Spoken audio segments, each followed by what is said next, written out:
Hey everyone, this is Scott Weidenkowitz. I want to tell you something real quick that I learned from watching The Grid. If you've never seen The Grid, go to kelbytv.com. You can see right here on the screen, kelbytv.com/The Grid. You can see here, The Grid. Here's the URL right at the top. Go to kelbytv.com/The Grid. The Grid is a great show on Kelby TV where every week, I believe it's every Wednesday, they have a conversation about some form of photography topic. It always changes, sometimes social media. Yesterday they talked about Adobe's Creative Cloud. Sometimes they actually have what I like, one of my favorites is the blind critiques. And what's really nice about the blind critiques, and this is what I want to tell you about, something that I learned from watching the blind critiques, is about processing.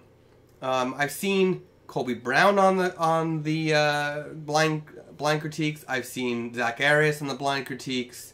There's been a lot of amazing photographers there, and one of the best things I learned as a photographer watching other photographers critique photographs that they don't know, well, they know really who actually was the photographer who shot the photos, but we don't know as viewers. One of the best things I learned was that after you process a photo, don't just go and share it. Put the software away, close Lightroom, go do some other stuff, go take more pictures, or go hop on Google Plus and hang out with people, whatever. Come back a couple hours later, a couple days later, and then reopen that photo. Why? Because you're going to find something in the photograph, maybe you'll find something in the photograph that you missed the first time that should be removed. Great example, I had a photograph that I recently shot at a band was playing a live show, and I've seen in the conversation going on in the chat room while the grid is happening, I saw Alan Hess, who's a fantastic concert photographer, make a comment that wasn't caught by the critiquers on the show. And the comment was that there was one light that was distracting in the background that he would have just removed like that in Lightroom. You know, the spot removal tool is perfect for things like that.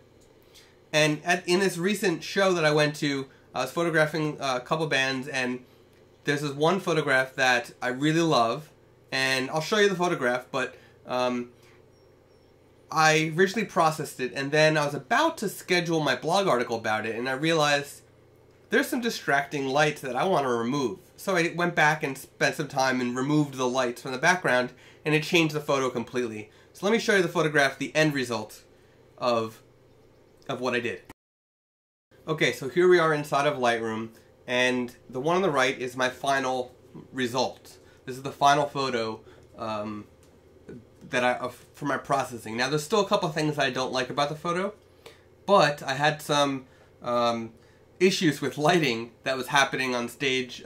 Pretty much the band had their own lighting. They told the lighting guy at the venue to not use the stage lighting aside from this up here on the left. You see here. Now obviously this is what I removed. All of these lights here and all these lights here is what I removed in the photograph for the final result. However, it was very dim lighting. My ISO on my D800 was up all the way, and the photo's still usable, which is great because the D800 has fantastic noise reduction and just ISO overall. But it was difficult to get a perfectly exposed photograph because of the horrible lighting conditions that the band basically did, which, you know, it's about the music, it's not about the lights. But, you know, for photographers that want to take their picture, it was a little bit more difficult. So as you can see, this is the original photograph unprocessed. I then processed it as you see it here with the black and white. And then it was just so distracting having these lights in the background, so I went back and removed them all. Now the two things that I don't like about this photograph is the guitar head from the other guitarist in the band, right here on the singer's elbow, but it's not as distracting as these lights. The other thing I don't like is that the singer's guitar head got cut off, but not all the way, so it's still okay.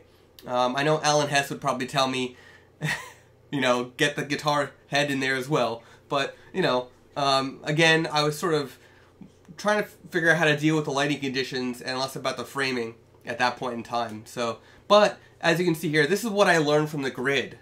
From watching the grid's blind critiques, to put things away and come back later on, and then you'll see more things that you want to fix and remove.